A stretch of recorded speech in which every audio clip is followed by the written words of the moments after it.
Shabbat Shalom, everybody. So as I think many of you know, and I'll just confirm that I was in Israel this past week.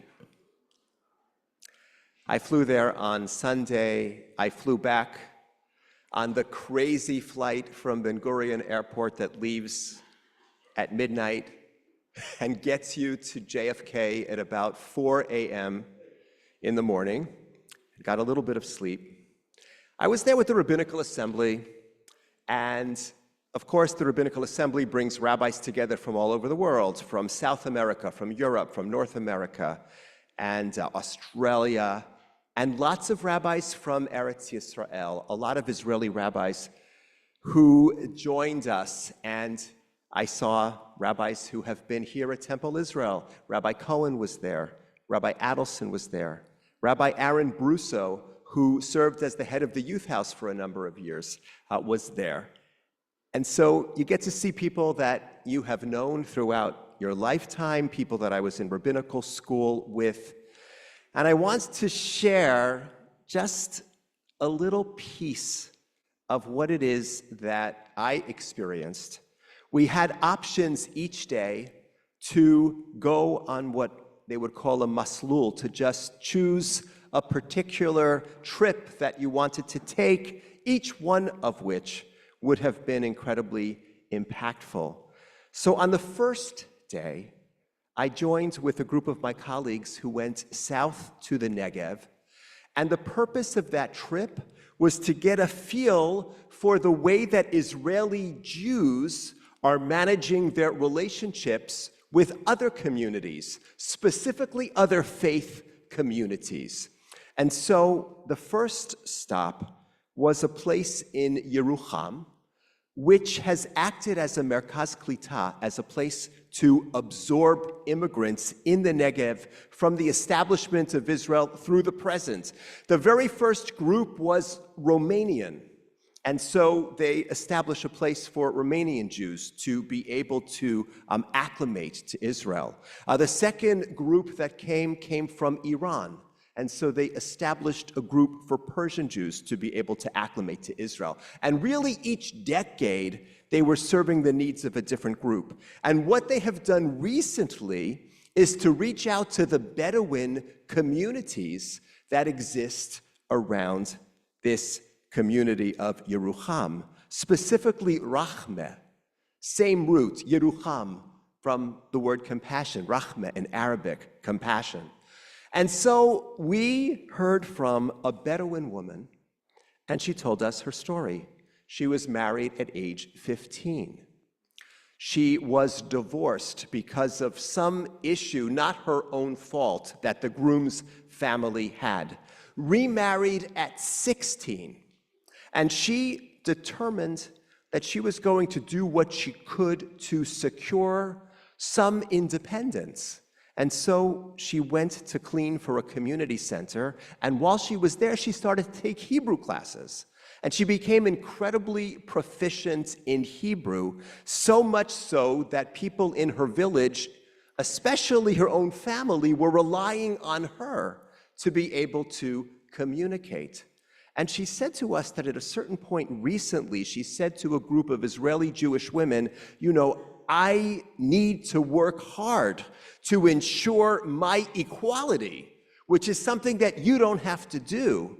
And they said to her, oh no, we're still working very hard to ensure our equality in modern Israeli society. And she found common cause with these women and described to us how her husband would say to the children, if you want to know what the decision is in the household, ask your mother.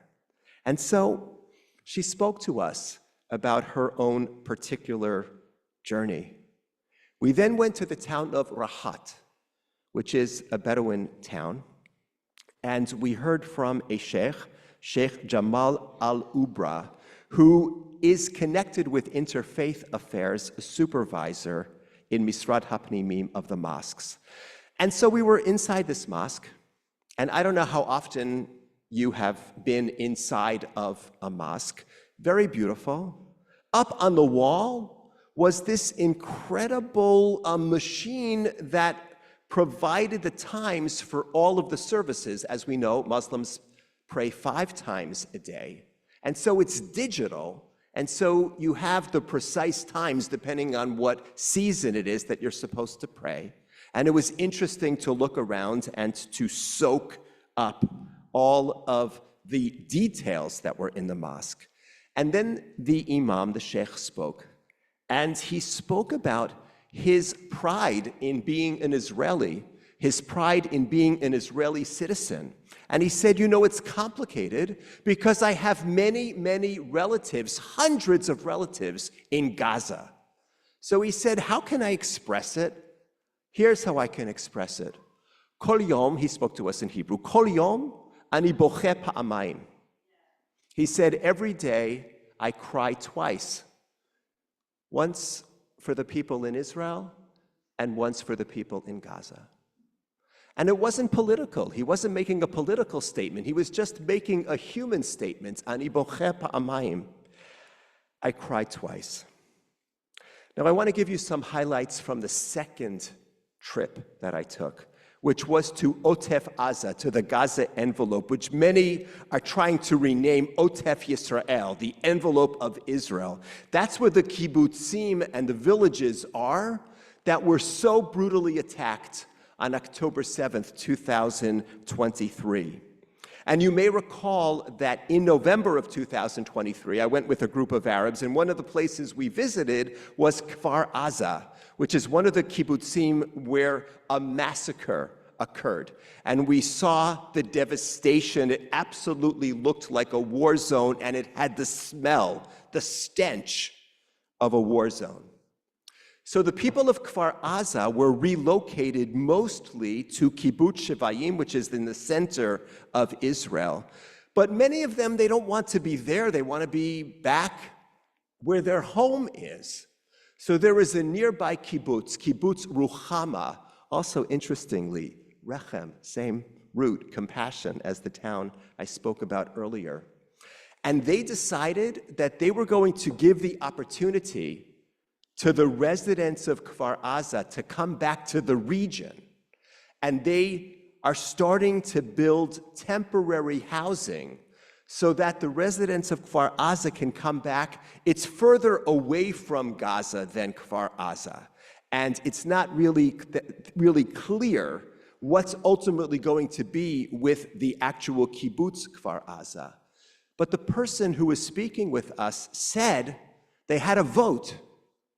And 97% of the kibbutz council, everybody votes, so it's really a popular vote, agreed that they should open their doors to these people. And I found myself thinking, what were the 3% thinking that didn't vote in favor? And maybe, as was pointed out to me, they thought it was difficult logistically, maybe had other plans. And I posted a photo of a bunch of rabbis who were asked to put benches together for a park that they're going to be creating. They obviously need to provide additional infrastructure. And of course, as you can imagine, you have a bunch of rabbis standing around with drills and trying to put benches together. And of course, all of the jokes that came out, including, what do you call a Jew with tools? And the answer is a dentist. So there we were. We put the benches together well enough and we painted them. And the point is that we felt that we were just playing a tiny role. And there was so much rebuilding that needs to take place in this space. We went on to Sderot. Sderot is a town near Gaza. And Sderot has been fired on by rockets from Gaza for decades.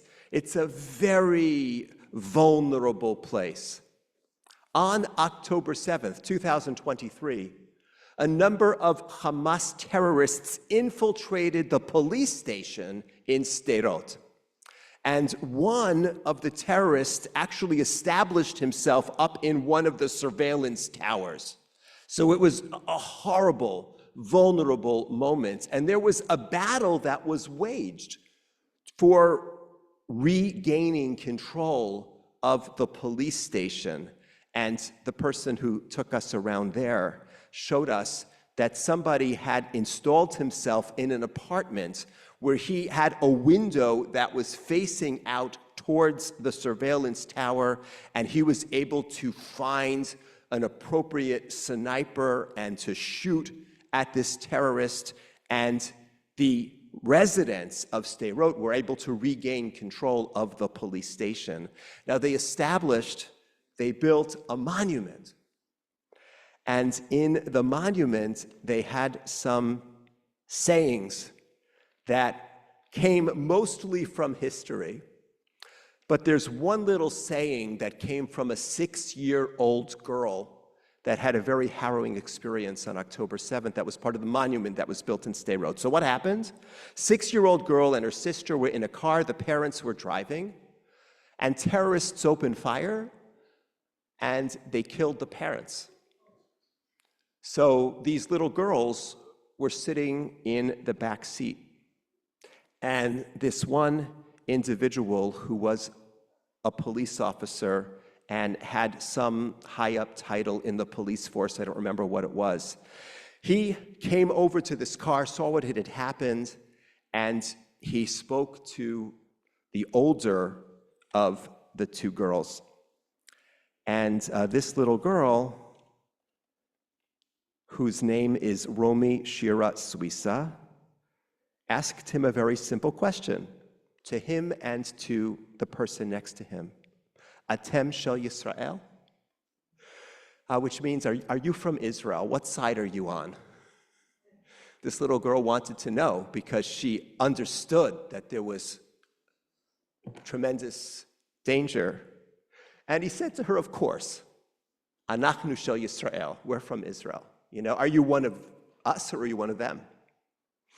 And they, of course, were able to save the lives of these two little girls. And that little phrase, Atem shel Yisrael, appears in the monument, along with all of the quotations from poets and Bible, are the words, the simple question of this 6-year-old girl. Now, we made another stop that I just want to share with you, a stop at Adi Negev, where an enormous rehabilitation school center has been built for the most vulnerable children and adults in Israeli society. And they take all children and adults that they can, all backgrounds, all religions. And what they are doing there is unbelievable, the best technology to be able to provide support for people who have all kinds of special needs. On October 7th, Hamas terrorists were going up and down the road. For whatever reason, they did not turn into the center. And the person who shared this with us said, you know, I shared that, and someone said, well, maybe they thought of being compassionate because they knew that all these people here were the most vulnerable. They say, absolutely not a possibility. They would have relished the opportunity of creating a bloodbath among the most vulnerable people in all of society. But there's one woman, unfortunately, who was not able to escape a horrible fate on that day. Her name is Edna, and she was a woman who worked with the children in this place, and every single morning she would help them get out of bed. Vulnerable children, most of them nonverbal. And she would give them all hugs, and she would encourage them, and she would get them out of bed, and she would help them with their routines. And then at night, she would help get them back into bed. And she would hug each and every one of them and give them whatever it was that they needed. So on October 7th, she left after her early morning shift, and she turned right, and at 7:05, she was murdered by Hamas terrorists. And the people who worked with these children had no idea how they were going to tell them that their beloved Edna was murdered. And so they waited and they intuited that something was wrong. And after 30 days, a girl who is verbal was able to express the collective sentiment of her peers. And she said, "Ma shehem rotzim ze od chibuk echad me'edna." All they want, all the children want, all my friends want, is just one more hug from Edna. So that was the second trip that we took.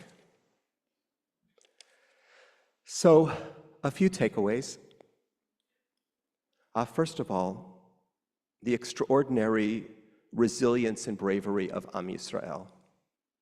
I mean, just at every turn, the people who are living for months on end with members of the family serving in reserve, serving in Miluim, the people who are trying to keep their farms going, their stores going, when key members of the family are unable to be present and to participate. Obviously, the bravery on October 7th, days following, months following, as this war continues well past a year. Second takeaway is the complexity, just the incredible complexity within the Israeli Jewish community as people struggle with the participation or lack of participation of Haredim, of the ultra-Orthodox community. Some are serving in the army their own choice, but most are not. There's resentment that exists. The complexity of being an Israeli citizen of another faith. What is it to be Bedouin? What is it to be Muslim? What is it to be Christian? What does it mean to cry pa'amayim, twice a day? And is that twice a day cry something that all Israelis can possibly relate to? And then the third piece with which I want to conclude. I thought a lot about how you respond to cruelty. How do you respond to cruelty in the world? The cruelty of October 7th and following, the cruelty of Hamas and of other terrorist groups is staggering when you think about it. Just when you think that they're not capable of more cruelty, they're capable of more cruelty. So one response, of course, is to fight back. And Israelis have been fighting back. Is this a war of defense? Absolutely. Do you sometimes need to be proactive in order to ensure that you are defended? Absolutely. And there is another response to cruelty that became very clear. It's a larger response, a meta response. And the response to cruelty, achzariut, is chesed, a kindness, bringing kindness in the world to offset the cruelty. And we saw so much of that in the present, so much of that being described about past events. So I just want to share one more little moment that was so evocative and powerful for me, and then to offer a verse from our tradition, which I believe expresses much of what I've tried to convey. Last night, all the rabbis sitting around eating a final dinner, and the dinner was sponsored by Nefesh B'Nefesh, which is an organization that helps North Americans make Aliyah. So we walk through this mall, and then at the ends of the mall are the offices of Nefesh B'Nefesh, and we sit down and we're having this meal. And the meal was served family style. So, first the salads are brought out and the pita, and it's delicious, and then the main course was brought out. So one of the servers was a young woman, slim, slight, and it's loud and it's difficult to go through the tables, and she's carrying this gigantic tray, and she must have slipped, and the tray fell, and the dishes broke, and the kebabs were on the floor, and the rice was here and there. And as soon as that happened, she got down like this, like on her knees, and she just pulled her head down, and it looked like she was going to cry. So it happened on the other side of the table from where I was sitting, and 4 of my colleagues just sitting right there, they said, let's help her. And they said to her, Beseder, lo meshana, lo qara klum, don't matter, not a problem. On their hands and knees, helping to pick up all of this food, and then she brought it back into the kitchen. And I said to myself, okay, that wasn't October 7th. They didn't risk their lives. But this is what it is, I mean, this is what human beings need to do, is to just bring basic chesed, basic kindness. You understand that a human being is in distress. We've all been there. You've all been in situations where we're trying to make ends meet, or we're trying to make a good impression, and the worst thing happens, and it's not our fault, and we just want to lose it. And so we try to make it better for somebody in that situation, which is bringing chesed into the world. One morning, I couldn't find where the minyan was. It was downstairs, upstairs, and I was still jet-lagged. So I brought my talit and tefillin out onto the balcony where we were staying, which was in French Hill, and you could see from the balcony Mount Scopus, and you could basically get a glimpse of the old city, this incredible view of Yerushalayim. And I put on my talit and my tefillin, and I started to pray. And I just want to leave all of us with some words from Tehillim, from the Psalms, that made sense to me in the moment in a deep way and make even more sense to me now. We say about God in this psalm, Bonei Yerushalayim Adonai, Nidchei Yisrael Yechanes. God, you build Jerusalem, and you gather the people of Israel together. So that first piece, building, it's not about stones. It's not about bricks. It's not about architects, ultimately, though all of that is necessary. Building a synagogue, building a town, building a nation is about people. It's about gathering people together. Second part, God, you heal the brokenhearted, you bind their wounds. There are so many broken hearts out there. The country is still brokenhearted, and we believe that God cares about broken hearts. And then finally, you, God, you count the stars, and you give each star a name. What is that about? My interpretation? You, God, understand the humanity of each individual. You understand the broken hearts. And that appreciation of humanity, you're going to bring to the cosmos. You're going to give each star a name. Once we learn how to treat each other well, the sky's the limit in terms of what we can bring to the world. And so in the aftermath of this trip, here is my hope for Israel, for us, for all humanity, that we're going to follow God's example, that whatever we build, we'll build with an appreciation for humanity, that we will stop and recognize the broken hearts that are everywhere around us and bring whatever healing we can, and that if we do that in the smallest places, on the floor where somebody drops a tray, in the bedrooms of the most vulnerable people among us, etc., then that, God willing, will spread to the cosmos, to the stars, to galaxies near and far away. Amen.